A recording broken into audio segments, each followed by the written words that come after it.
some breaking news in the investigation into the disappearance of Nancy Guthrie. This hour, because there's been a development in the search for Nancy Guthrie, the 84-year-old mother of Today Show host Savannah Guthrie.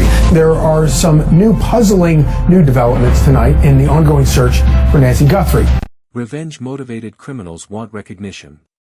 They want the victim to understand why this is happening. And nobody has claimed credit. Nobody has told Savannah this is because of what you did. Which means either the satisfaction comes from watching her suffer publicly without needing acknowledgement, or the Savannah connection is a red herring and the real motive is simpler than anyone has been willing to say. Money. Nano said this week that he believes investigators know the motive. He would not share it. But if the motive is financial, if it traces back to a loan that was refused, to a property worth $1 million, to an estate that becomes accessible when its owner is no longer present, then the elimination murder framework fits like a key in a lock. The victim was an impediment to financial access. The staging was designed to make it look like a stranger crime, and the body was removed to redirect the investigation away from the people who stood to benefit. And then he said what nobody expected. He said, "It is entirely possible that the house is not really the crime scene at all, that Nancy could have been harmed at a different location and that someone returned to the residence and fabricated the evidence of a break-in. The blood drops that look aspirated, like coughing, could have been produced with a syringe. The flower pots could have been placed deliberately to suggest a planned entry route that never actually occurred. The back doors could have been opened from inside to create the impression of a multi-point breach." He acknowledged this is less likely than the straightforward interpretation, but he emphasized that staging of crime scenes is common, that it happens a lot, and that the more sophisticated the perpetrator, the more convincing the staging becomes. Now, connect that to the silence. If the crime scene is real, if Nancy was taken from her bed and carried through the house and out the front door, then investigators are working with authentic E. The blood tells them something. The flower pot placement tells them something. The DNA on interior surfaces tells them something. And eventually the forensics lead somewhere. But if the crime scene was staged, if the evidence at the house was placed there to construct a narrative, then investigators have spent 3 months analyzing a fiction. The blood pattern does not represent what happened to Nancy. It represents what someone wanted investigators to believe happened to Nancy. The flower pots do not indicate the entry route. They indicate the story someone wanted to tell about how the entry occurred. And the DNA, the mixed profiles, the hair, the biological transfer on surfaces may include material that was deposited during the staging rather than during an actual crime. That would explain why 30,000 tips produced nothing. Why CODIS returned no match, why 3 months of forensic analysis have not yielded a suspect. The investigators are assembling a puzzle from pieces that were designed to fit a picture that is not real. And in that context, the silencing of NY's friends takes on a specific weight. Because if someone staged this, if someone fabricated the scene at NY's house to redirect the investigation, the last thing they would want is a friend of NY's going on television and saying something that contradicts the staged narrative. Something like, "Nancy told me she was worried about a specific person." Or, "Nancy mentioned she had been arguing with someone about money." Or, "Nancy said someone had been pressuring her." Those kinds of statements from a close friend could pierce through the staging and point investigators in the direction the staging was designed to conceal. The family says they asked friends to stay quiet to protect the investigation. That explanation is reasonable. Investigators often request that witnesses and close contacts limit their public statements to avoid compromising active leads, but Anton noted that the request came from the family, not from law enforcement. The family made the decision to restrict the voices of the people who knew Nancy best. And the effect of that restriction, whether intended or not, is that nobody who spent time with Nancy in the weeks and months before she vanished has shared publicly what Nancy was thinking, feeling, or saying during that period. What was NY's state of mind before January 31st? Was she worried about anything? Did she express concerns about anyone in her life? Did she mention the loan request? Did she talk about money? Did she say anything about feeling unsafe or uncomfortable? Her friends would know, and they are not talking because the family asked them not to. Now the profile of the boss, because Burgess and Brucato both described a figure behind the scenes who is more dangerous than the person on the porch, and their descriptions align in ways that point to a specific type of individual. Brucato describes someone with antisocial personality traits and psychopathic qualities. Someone with a long history of scheming, manipulation, and cruelty that predates this crime by years. Someone who does not develop this personality overnight. It builds across a lifetime of interactions where other people are treated as tools. He said, if this individual is local, there is a trail of people who have had ugly encounters with them. Arguments that escalated over nothing, ego-driven confrontations, a pattern of hot-headed, grudging behavior that people in their orbit would remember clearly. Burgess described the puppet master, someone who enjoys watching the chaos unfold, someone who may be consuming the media coverage of this case with satisfaction, someone who sent the operative to the front door knowing he would be recorded, potentially setting him up to take the fall if the Operation W. They are searching for someone organized, experienced, methodical, and what they might actually be dealing with is someone who stumbled through the entire thing and got away with it purely because their incompetence did not follow the patterns investigators are trained to recognize.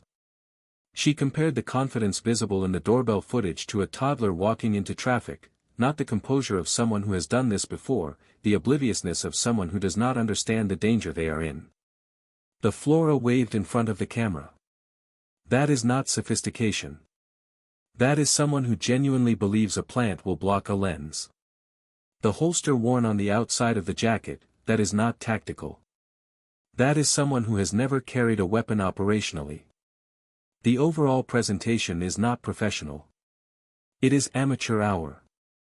And Jordan argued that sometimes amateur hour is harder to solve than a professional operation because the behavioral patterns that profilers rely on simply are not there. But she added a critical qualifier. Even if the person on the porch is an amateur acting alone in a panic, even if this started as a burglary and spiraled, the behavior of everyone around the case afterward raises separate questions. The 14-hour gap before anyone checked on Nancy, the family requesting that friends stay silent, the boxes leaving the house, those are not the actions of bystanders caught off guard by a random crime. Those are the actions of people managing a situation. Brucato pushed back on the lone actor theory. He said the statistics make it improbable. Removing an elderly woman with limited mobility from a house, through a security gate, into a vehicle, and away from a residential neighborhood at 2 a.m. without detection is extraordinarily difficult for one person. He acknowledged it is not impossible.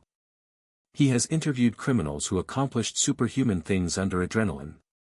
But probable.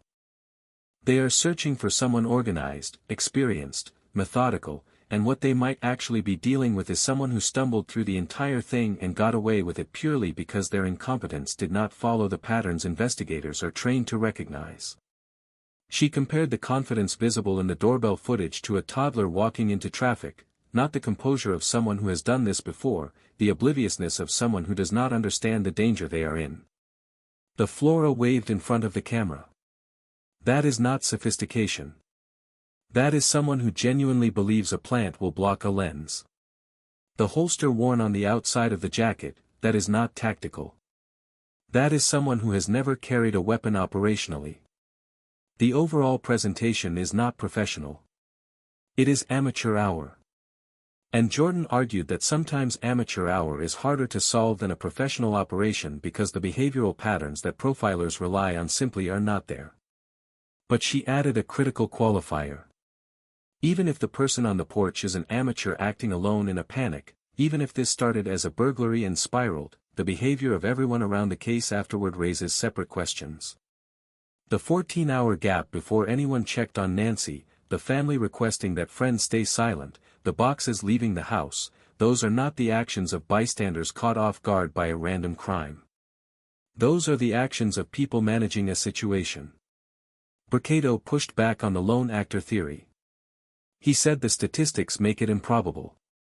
Removing an elderly woman with limited mobility from a house, through a security gate, into a vehicle, and away from a residential neighborhood at 2 a.m. without detection is extraordinarily difficult for one person. He acknowledged it is not impossible.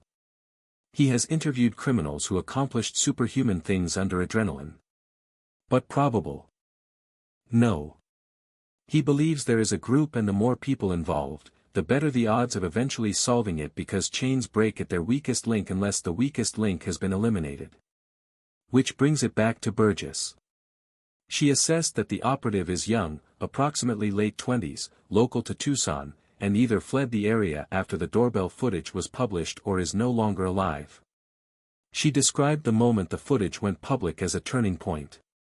The operative would have seen his own image on every screen in the country, and the cockiness would have evaporated instantly. She has interviewed felons who described that moment as the most terrifying of their lives.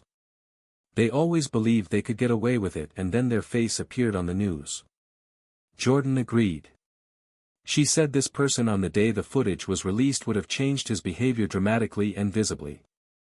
Quit a job, left town, ended a relationship, gone dark on social media, something drastic that the people around him would have noticed. She said, somebody knows this person. Somebody recognized the body movements, the gait, the posture, and somebody noticed the sudden change in behavior when the images went public. Burcato added specifics to the profile that were blunt and provocative. He said he would wager his life that this individual has a history of engaging with sex workers and drug dealers in the Tucson area, that those communities are where the operative would be recognized, not in a church or a school or a neighborhood association meeting. He assessed that the operative was likely under the influence during the crime itself. And he said the people in those circles, the ones who would recognize the gait, the build, the mannerisms, are the ones investigators should be pressing hardest. He also said something about the reward that cuts through 3 months of speculation about why nobody has come forward. He noted that the $1.2 million sitting unclaimed is an enormous amount. But for someone in the criminal underworld, no amount of money is worth the prison time that comes with being identified as a cooperating witness. They like money, he said, but they also do not like prison. And the calculus for someone who recognizes Porch Guy but also operates in the same circles is not $1 million versus silence. It is $1 million versus years behind bars for whatever they themselves have done that would surface during the investigation. That assessment reframes the silence around the reward. It is not that nobody knows who Porch Guy is. It is that the people who know are the people who cannot afford to be in a room with investigators. Burcato added a detail to the profile that was specific and provocative. He said he would bet his life that the person on the porch, the operative, has engaged with sex workers and drug dealers locally, that those communities should be questioned because they are the ones who would recognize Porch Guy from the footage. He assessed that the operative was probably high during the crime, and he placed his age at approximately 27 to 28 years old.